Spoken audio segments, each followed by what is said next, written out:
Well, hello there, Battle Brothers, and welcome to yet another video. Well, and welcome to yet another review video, my dear friends. And of course, as I promised yesterday in my latest video, I would review the secret level, the episode where they adapted Warhammer 40K into a 19-minute animated short. And yeah, well, I've got some things to say about that.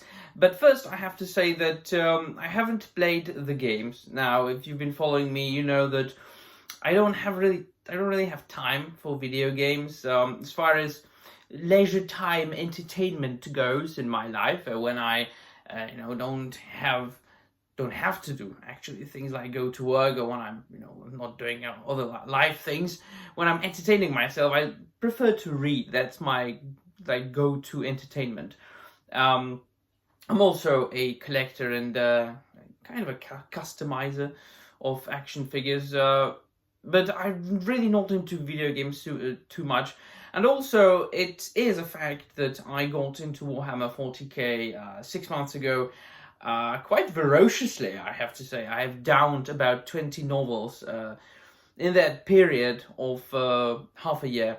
And I'm educating myself each and every single day.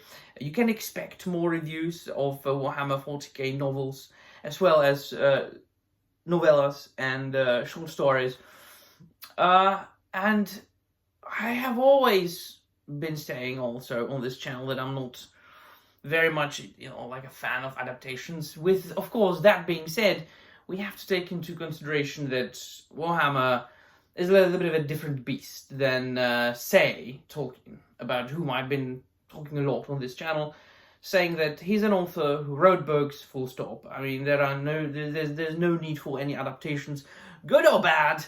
Mostly bad recently. It was just, like people trying to milk that famous name and trying to come up with stories that Tolkien never wrote, or, like cashing on characters that Tolkien only mentioned, not even by name, in the appendices to Lord of the Rings. Warhammer is a very much different thing. It's a living, quote-unquote, franchise that has been very much alive for, what, is it like over 40 years now? About 40 years? Well, since the early 80s, when the Games Workshop was established. And then, of course, they came up with Warhammer 40,000. And then especially after the establishment of the Black Library, after which a lot of novels started to be published. And the lore, has been being built. So yeah, and besides that, there have been many other adaptations of that. I mean, it's a multimedia franchise, right? So it started off as a game, like war game, board game. Then of course we've got novels, vast collection of novels, novellas, short stories. But then of course video games. Right, some people know Warhammer 40k through video games. Some people know Warhammer 40k through the miniatures, the models. Some people, like myself, mainly through the books.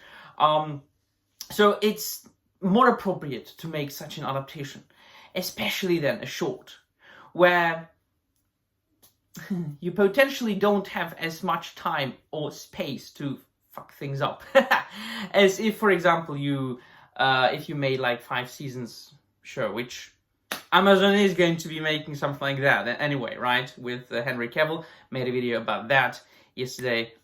You can check it out. We'll see what it ends up to be like. We'll see when it comes out. But this short was, and I've only seen this one so far. I think I'm going to check out like Pac-Man and Dungeons and Dragons, because these are things that I actually know something about. Otherwise, I don't think I've seen of all the episodes anything that I would actually know. It was good. The animation was like top notch. It was fantastic. I was watching it, and I think I'll rewatch it tonight again one more time. And all throughout the episode, I was like, how much have we progressed with animation? I mean, it looks like halfway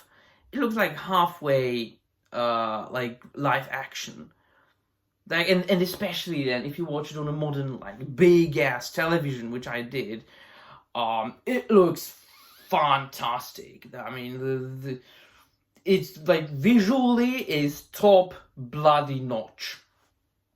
I can't say much about the characters since I haven't played the video game.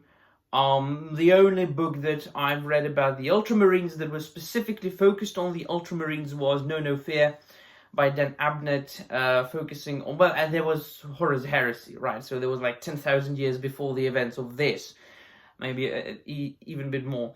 But that's what I've always been saying, like, all right, so if I want like a Warhammer 40K adaptation, especially a short, just make it Space Marines annihilating the heretics and the Xenos. And the mutants, just bolt gun goes ratata, and the chainswords go vroom. That's basically what I wanted, right? Everybody wants that. This being said, I don't think it's like much better than the Project Astartes. I think it's called out there on YouTube. You can watch it. Just type in Project Astartes. And it's like a series of shorts that was made by a guy, I think, it's some time ago already, which is precisely this, like the exact same thing. I think even like, I mean, the story is more or less the same, if I remember correctly. There are some Space Marines, some Astartes, and they go and they like go to, in this case, it was on a spaceship, I think.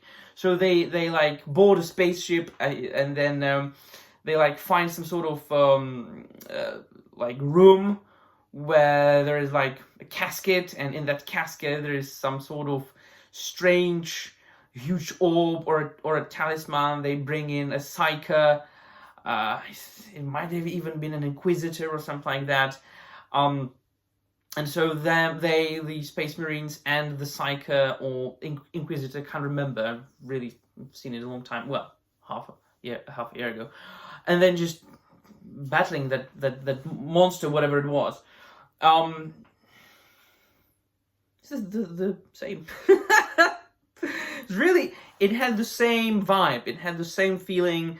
The animation wasn't like that much different. I mean, and I was impressed because that was made years ago. Those shorts and somebody took it and put it like in one video on YouTube. Just check it out. It's very good. And it's like 20 minutes long, maybe, about the length of the episode on Amazon. And yeah, the animation, the music, the action, the story is pretty much the same. So I'm now wondering if the guy who made those shorts, if he didn't work on the secret level thing, because I think that he was later, like he then later started working for the Games Workshop. That they noticed him, right? And then they said, fuck man, you're good, just come work for us. But then again, I think like this show itself was made by Amazon. I think that Games Workshop just provided the rights. So yeah, it was good. It was enjoyable. It was, yeah, well, it was okay, fine. I can't say anything bad about it too much. I don't know the characters. I haven't played the games. Not going to play the games. Don't have the time for it. But it was enjoyable enough. But then now back to the books. Yeah. So let me know in the comments down below what you think, my dear friends. No, thank you very much for watching, and remember, the Emperor protects.